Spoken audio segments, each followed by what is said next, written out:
Hello there! What is going on, everyone? Today we're taking a look at X-Wing 2nd Edition Wave 4's Resistance Transport. You might recognize this beautiful ship from, or less than beautiful perhaps, if you feel that way, from Episode 7 that Leia walks out of as we get her triumphant return. And yes, this is that ship. It is a 2-pack, so you're getting kind of 2 ships in one, and I want to give a big thanks to Barnes & Noble for not having the correct or having an older street date, which allows a lot of us people who are here in the United States to get these early. And I'm going to just pull this thing open. Also do want to remind you guys, there is a new round of the giveaway going on right now, so if you'd like to enter to win a $25 Amazon gift card, all you gotta do is be a subscriber and leave a comment on this or one of my videos.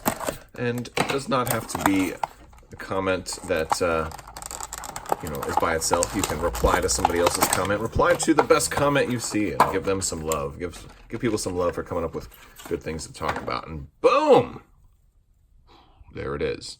Now this thing was modeled after a B-Wing. So kind of like, I think it was built from like an old B-Wing chassis or something like that. Of course, it's certainly changed enough that it's no longer resembling a B-Wing anymore. But here it is, up close. Got that nice big old cannon on there. We've got 2 bases because this thing, look at that, it comes apart. Comes apart nice and easy. There we go. Well, that's pretty cool how it does that. And it goes back on. So you can fly it like this, or you can just fly this little guy from Episode 8. Rose and Finn flying around. And in theory, you could probably fly this just like that without the cockpit. Although, how are they going to drive it? There's no cockpit, right? How are they going to do it? All right. Actually, you know what else would be kind of cool? As if this was like an emergency, like escape pod. That would be cool. We got a lot of cardboard here. Got a lot of all this. We got... Oh, and of course, they only give us 1 base. All right, let's go ahead and take a look at the cardboard. All right, so we've got our cardboard here, and we've got some resistance transport dial cover. We've got some bases for the transport and then for the cockpit. And there we go. We've got a spare parts canister in here. We got some force. We've got some charge. We've got the dial for the transport pod, RTP, which does not stand for rodeo train ponies, which are ponies that help the trains that take you to the rodeo. We've got stuff falling out all over the place. And we've got some of the condition tokens, and then this is for the resistance transport itself, which can go backwards, by the way. Very cool. It's got the whole backwards maneuver there. All right, so we've got that. Let's look at our cards here. All right, so as we look at the resistance transport, we're gonna see basically a ship that doesn't have any special stuff to it. Doesn't have any special keywords on it all the time, but it does have focus and target lock, and it can take a red coordinate and a red jam. 5 hull, 3 shields, 2 attack, only 1 agility. However, our first pilot is breaking that with initiative 4 while you defend or perform a primary attack. If your revealed maneuver is red, roll an additional die. Again, we've seen this before. We saw this a lot with the N1 Starfighter, and all the stuff from this wave is really reinforcing this concept of keeping your revealed maneuver assigned to your ship, so it's accessible information, so you don't just start reveal your maneuver and then start messing around with it. You can't do that anymore. Don't start planning early for the next turn, way too early. All right, we've got our Pamech Nerogudi with his initiative 3. While you have 2 or fewer stress tokens, you may execute red maneuvers, even while stressed. We've got Nodin Chavdri. After you coordinate or are coordinated, if you have 2 or fewer stress tokens, you may perform 1 action on your action bar as a red action, even if you are stressed. We're going to see a lot of stress stuff in here too, because we just had the resistance transport preview, so there's not going to be a whole lot of new stuff here. But Then our logistics division pilot, which is our generic. I wish we had the costs since we could know how exactly to outfit this little fella right here and just how well it's going to perform. Now we do have our favorite little droid from the sequel trilogy here, BB-8, flying with his calculate. Now the transport pod does have red target lock, so not really the best as far as actions. Red barrel roll, red jam. Like, I mean, jam is, you know, it's not found on that many ships, so I guess it's a nice option to have. But boy, you know, with only 3 hull and 1 shield, it's not going to last too long. But during BB-8's system phase, he may perform a red barrel roll or boost action. And since most of your actions are red anyway, might as well, you know. Yeah, so there you go. We've got that. We've got Rose Tico. I was talking in the transport preview about how I like to say Tycho, and it's definitely Tico. And some of you are right; it's absolutely Tico. I see that and I want to say Tycho. So if I say Tycho, I mean Tico. It's just that I'm dumb and I don't process information, especially when I already assume that I'm correct and I find out that I'm not. I process that information very, very slowly. So Rose Tico. While you defend or perform an attack, you may re-roll up to 1 of your results for each other friendly ship in the attack arc, which is helpful. Well, it'd be nice to know if she could take like other weapons too. Like, can she take torpedoes or cannons or anything? Like, probably not with a little ship like this, but that would make her a little bit better. Finn. While you defend or perform an attack, you may add 1 blank result, or you may gain a strain token and add a focus result instead.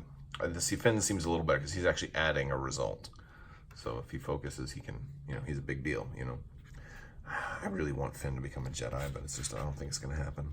You know, episode 7, it was all set up. He had all that stuff, him using a lightsaber and 2 different fight sines. You know, and like he might be like a lesser Jedi, you know, he needs some training. Honestly, if Rey doesn't train Finn in episode 9, I'm gonna be a little bit disappointed. Like, I want to see a montage or at least a reference to like why he couldn't be trained, or they tried it and he didn't, or something. I don't know. Vi Moradi was a very cool character from some of the books. Set up after placing forces, assigned the compromising intel condition to 1 enemy ship, and that's what she has. And here it is. During the system phase, if the enemy Vi Moradi is at range 0 to 3 of you, flip your dial face up. And while you defend or perform an attack against the enemy Vi Moradi, you cannot spend focus tokens, which is nasty. And I'm pretty sure that's not defend period, or perform. It's like defend or perform an attack against. So it's defending against Vi Moradi as well. It's not like all defense. It's not like there's a separation between defending or attacking Vi Moradi. It's defending against Vi Moradi and attacking against Vi Moradi. We've also got It's the Resistance, which is going to be for one of our crew here, for this guy. So let's just do him first. GA97. Before placing forces, you may spend 3 to 5 charge. If you do, choose another friendly ship and assign it It's the Resistance token to it. So it's a countdown timer. It also gives your ship the ability to calculate. And of course, you start in reserve, and then basically when the timer ticks down, you can go ahead and deploy. Or if they blow that shit up, you have to deploy a little bit sooner, but you're not going to be able to shoot if it doesn't work out right. We've got the quick builds. We'll do those at the end. Let's turn this whole stack sideways, and we'll look at some of the other upgrades we're getting. We're getting another copy of Composure, which is nice. I think that was only previously available in Lando's Falcon expansion, if I'm not mistaken. So that's good. You do have to have the ability. So droids can't take this one. You know, you'd have to be able to focus. We've got expert handling. We've got auto blasters. So it does look like we're going to have a cannon slot at least, and a torpedo slot somewhere. Plasma torpedoes, always nice. We've got Amelin Holdo. Before you engage, you may choose another friendly ship at range 1 to 2. You may transfer to that ship 1 token of a type that ship does not have.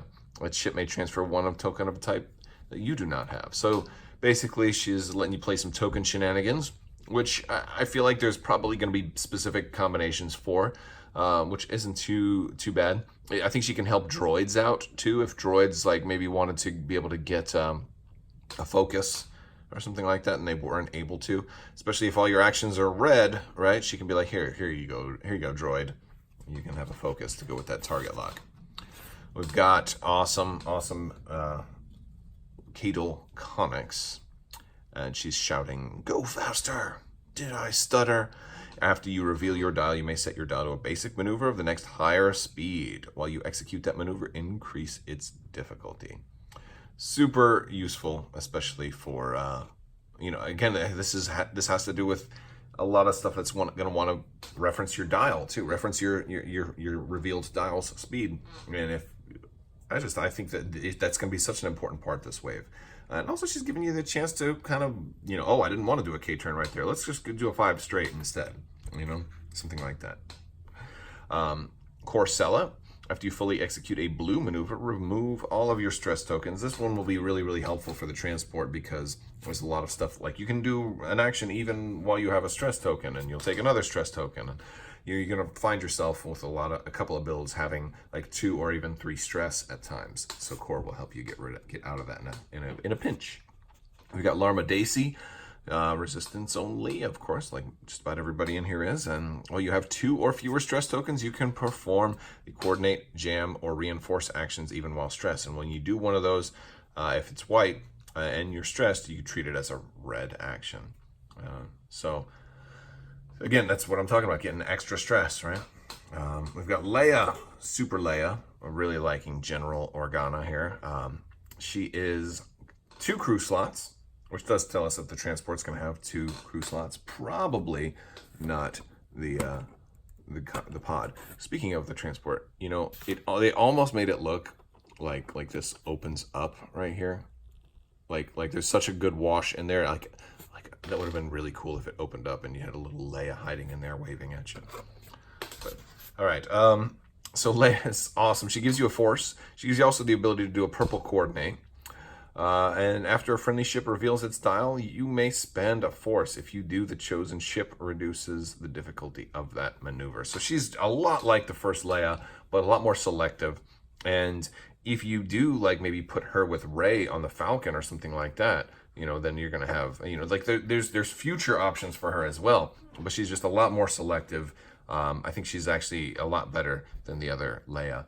But situational, there's certain builds that would probably favor Rebel Leia. But I think she's older. She's more strategic. She's maybe not able to do the crazy, everybody gets a free K-turn. But she can do it one at a time. She's got to pace herself. But she's also more strategic and possibly more effective and efficient in how she does it. Very cool stuff. We've got PZ4Co. He also gives you a calculate, so we're seeing a lot more of that. At the end of the activation phase, you may choose a friendly ship at range 1 to 2. If you do, transfer a calculate token to that ship. If your revealed maneuver is blue, you may transfer a focus token instead. This is also going to give you more options for the Resistance C-3PO, since you're going to have a lot more ships that have calculate. We've got R2 Nelson, right? While you defend, you may spend your lock on the attacker to re-roll any number of your defense dice. Nice alternate use for target locks. R5X3, give 2 charge. Before you activate or engage, you may spend 1 charge to ignore obstacles until the end of this phase. So you want to shoot through them obstacles. That's cool. Afterburners, we're getting another copy of Afterburners here. After you fully execute a 3 to 5 maneuver, you spend a charge to perform a boost action, even while stressed. We've got Angled Deflectors, which is a really cool one. You're going to lose a shield here, but it's going to give you the ability to reinforce. And it's pretty straightforward. It's going to save you more in the long run, unless, of course, you're just really, really bad at picking which side to reinforce.